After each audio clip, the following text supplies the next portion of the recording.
Tapi Allah Subhanahu wa taala dengan kemahaadilannya membuka pintu. Silahkan berhubungan biologis, silahkan bercumbuan, silahkan pacaran, tapi syaratnya satu, setelah nikah. Syaratnya satu, setelah nikah. Di Indonesia ini bobroknya kehidupan masyarakat kita dianggap tidak bisa menikah tanpa pacaran. Subhanallah. Harus melanggar hukum Allah dulu, berbuat maksiat, dan siapa yang berani mengatakan pacaran itu bukan maksiat? Itu kebohongan. Dan semua rumah tangga, pastikan Bapak Ibu sekalian rahiman rahimakumullah, yang dimulai dengan kemaksiatan, wallahi pasti akan berantem, pasti ribut rumah tangganya. Banyak orang tidak sadar, dia pikir rumah tangganya kacau itu karena hanya karakter pasangannya. Bukan, Anda mulai dengan kemaksiatan. Bagaimana hukum berpacaran dan cara menghentikannya bagaimana?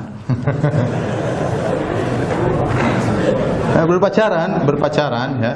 Rasulullah SAW bersabda, la yakhluwanna ar-rajulu bimra'atin illa kana asyaitanu thalithahuma. Tidaklah seorang laki-laki berduaan dengan seorang wanita kecuali syaitan hadir menjadi ketiga di antara dua orang tersebut. Ya, ini dalil bahwasanya setan pasti hadir dan membumbui perbuatan-perbuatan haram ya. Sehingga banyak orang dari pacaran kemudian terjerumus dalam sentuhan-sentuhan, akhirnya terjerumus dalam perzinahan. Dan sekarang perzinahan sangat mudah. Perzinahan sangat apa? Sangat mudah. Sarana begitu mudah ya, sangat mudah. Kalau orang dahulu kita dengar orang pacaran sampai 3 tahun, 4 tahun, 5 tahun, 10 tahun tidak terjadi apa-apa. Sekarang orang pacaran mungkin 2 minggu, 3 minggu, ya mungkin pacarannya di Facebook ketemu langsung berhubungan, bisa jadi. Ya kenapa? Karena sarana untuk menjerumuskan kepada perzinahan sangat kuat. Ya, dan iblis hadir tatkala seorang laki berdua-dua dengan seorang wanita, menghiasi, la uzayyinanna lahum fil ardi. Kata iblis, saya akan menghiasi kemaksiatan bagi mereka, dihiasi. Ya, antum bayangkan bagaimana Nabi Adam alaihissalam, ya, Allah menghalalkan bagi dia seluruh pohon di surga, cuma satu yang haram, cuma pohon khuldi. Tetapi iblis menghiasi sehingga Adam tertarik pada yang satu itu, sehingga akhirnya dia pun mencoba. Kenapa? Karena iblis menghiasi dengan janji-janjinya, dengan tipu dayanya. Padahal yang halal banyak sekali. Ya, tanpa satu ini pun Adam sudah kenyang alaihissalam, sudah makan yang halal-halal yang banyak. Tetapi ayah kita Nabi Adam alaihissalam, nenek moyang kita akhirnya terjerumus gara-gara tipuan iblis. Nah, maka maksud saya banyak perkara-perkara yang maksiat dihiasi oleh iblis. Di antaranya yang sangat mudah dihiasi adalah masalah perzinahan. Sarana untuk perzinahan sangat banyak ya. Zina mata, kemudian sentuhan dan macam-macam ya. Dengan chattingan, seorang pacaran dengan laki yang lain, perempuan yang lain sangat berbahaya. Ya, kita tidak berbicara antara lelaki lajang dengan wanita lajang. Bahkan lelaki yang sudah bersuami, lelaki yang sudah beristri, istri yang sudah bersuami saja bisa terjerumus dalam apa? Zina. Dan ini kejadian ya. Kenapa? Karena dimulai dengan chattingan-chattingan tersembunyi, ya, kemudian SMS-SMS tersembunyi dan seterusnya. Tukar-tukaran foto dan akhirnya terjerumus dalam perzinahan. Maka berpacaran hukumnya haram. Bagaimana cara menghentikannya? Tinggal kirim putus hubungan kita. Selesai. Apa hukum pacaran Pak Ustaz? Tak ada pacaran. Putus hubungan kita karena hubungan kita hukumnya haram. Saya 4 tahun kuliah datangkan di Mesir, dalil. Selesai dia pasti. Demi Allah, wallahi tallahi billahi 4 tahun saya di Mesir tak pernah pacaran. Kenapa Ustaz tak pacaran? Jarak kampus laki-laki perempuan 15 km. Saya, Ustadz Baihaqi, Ustadz Oni, Ustadz Nafrizal, sama kami. Kami diikat oleh KSMR, Kelompok Studi Mahasiswa Riau. Kelompok Studi Mahasiswa Riau. Mahasiswa Indonesia semuanya 2.400. Yang laki-laki 2.100. Yang perempuan 300. Persaingan ketat. Tapi keadaan itu membuat kami. Toh pada akhirnya Ustadz Nafrizal nikah, punya istri juga, punya anak. Saya menikah, punya istri juga. Yang katanya pacaran kaulah bulan, bullshit, omong kosong semua. Tak ada itu. Pacaran itu penuh dengan penipuan, pencitraan, pembohongan. Begitu jalan berdua terpleset, kenapa ya? Begitu dah beranak, jatuh, mampus lu situ. Kalian belajar aja yang betul. Perempuan, kalian adalah timun. Laki-laki, kalian adalah durian. Timun berkawan sama durian, tak pernah untung. Di atas bonyok, di atas bawah sobek, hancur tak ada. Tertulis di botol aqua. Apa tulisannya? Do not accept if cell is broken. Do not accept if cell is broken. Jangan terima botol kalau segelnya rusak. Botol aja yang harga 5.000 tak diterima. Apalagi kalian? Jaga kehormatan kalian.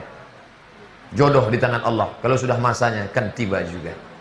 Masalah yang datang nenek-nenek tak tahulah entah apa. Tiba masanya bisa.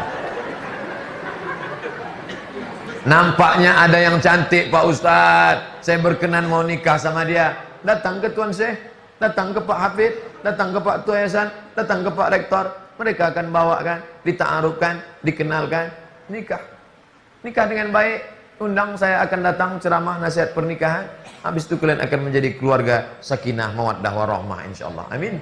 Ya Rabbal Alamin. Tapi orang tua jangan membiarkan anak-anak ini, anak lajang, anak gadis. Pak, saya bawa anak gadis Bapak malam ini jalan-jalan ke pasir ya. Jangan. Sebentar aja Pak, kami mau beli mie ayam. Tidak. Nanti kami belikan Bapak bakso sebungkus. Abah lah.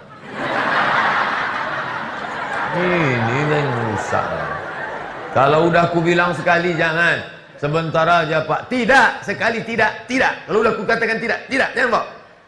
Datang ibu dari dapur. Kasihlah bang. Awak lu dulu lebih parah dari itu lagi. Ini jadi masalah. Jangan. Kita jaga. Kita jaga negeri Seribu Suluk itu. Ini negerinya para khalifah. Ini negerinya Syekh Abdul Wahab Rokan. Ini negerinya Syekh Ibrahim Al-Khadijah Naqsabandi. Orang-orang tua kita mendoakan negeri ini tiap malam dia berdoa. Allahumma dafa'anul wala wal waba wal fasa. Jauhkan bala musibah malam. Kalau sampai itu terjadi, na'udzubillah, berserak-serak anak zina, na'udzubillah. Waalaikumsalam warahmatullahi wabarakatuh. Kenapa sih katanya pacaran itu dilarang? Apa hubungan dengan pertanyaan kita? Tapi kenapa kebanyakan yang pacaran happy ending? Masya Allah, bahkan sampai menikah. Pertama, apa ukuran happy ending itu? Itu dulu. Awas, hati-hati. Apa Anda kira semua yang pacaran happy ending? Tidak. Ya, banyak yang end tanpa happy. Banyak. Ya. Kamu dia end katanya kan, selesai gitu sampai di situ. Baik, teman-teman sekalian, ukuran baik atau buruk itu dalam syariat bukan maunya kita, tapi maunya Allah. Jika dalam ketentuan itu kemudian melanggar hukum-hukum Allah, maka itu positif dinyatakan tidak baik menurut Allah. Sebetulnya begini, asal kata pacaran itu, asal katanya konotasinya positif. Cuman dipraktekkan oleh perkembangan masa, oleh generasi-generasi jadi negatif. Jadilah kemudian kata itu menjadi negatif. Dulu di bilangan Melayu, ya, terkhusus sampai ke kisaran Sumatera ujung sana, ke Medan ke sebelah sana. Dulu kalau ada orang-orang Melayu ingin dilamar, maka calon suami itu kemudian akan mendekat ke rumah calon istrinya. Lalu dia membuat pantun ke dekat-dekat itu. Ketika membuat pantun sedemikian rupa menyatakan dirinya ingin diterima bagian keluarga, maka calon bapak mertuanya akan menangkapnya dari belakang. Dibalas pantun itu. Kalau benar-benar diterima terjadi kemudian lamaran, maka nah ini poinnya. Si tangan perempuan itu akan diberikan daun pacar. Maka sejak saat itu status dia selama 40 hari akan dibimbing si calon istri oleh ibunya untuk bersiap-siap kursus menjadi perempuan dan istri yang saleh. Bagaimana melayani suami dalam kebaikan. Saat dipacari itulah proses menunggu selama 40 hari dikenal dengan pacaran. Asalnya begitu. Di pacaran itu dikenakan daun pacar. Cuman sekarang konotasinya jadi meluas, jadi sesuatu yang tidak baik. Maaf, bersentuhan bukan pada waktunya. Ya, kadang-kadang belum terjadi gitu, tapi setannya luar biasa. Ingat ya, ada jenis setan-setan itu yang akan hadir di rumah tangga, bahkan sebelum itu terjadi. Jadi kalau belum terjadi ikrar, terjadi akad, maaf, itu setan berusaha mendekat-dekatkan supaya maksiat. Belum jadi, ya dilamar aja belum, sudah naik beca bersama. Naik beca berdua, beca seakan milik berdua. Tukang beca nggak ada, jalan aja gitu kan. Apa? Maksiat. Ya beda, nanti akan terasa. Begitu kasih sayang ditumpahkan saat pacaran, begitu menikah, sudah nggak ada sayangnya. Habis. Itu yang jadi bahaya. Makanya setan ini disebutkan di Quran, surah kedua, ayat 102. Paling kiri, dari atas sampai pertengahan. Di tengahnya dikatakan yufarniquna bihi bainal mar'i wazauji. Tugas dia memecah belah kehidupan rumah tangga. Nanti setelah menikah, tidak ada yang paling tidak menyenangkan kecuali pasangan sendiri. Coba silahkan cek. Awal-awal kelihatan bagus, menyenangkan. Nanti setelah berjalan, setan baru mulai di situ. Jalan. Kita semua merasakan yang sama lah yang sudah menikah. Yang belum coba diam aja dulu, ya. Baik. Terasa, Pak? Ya.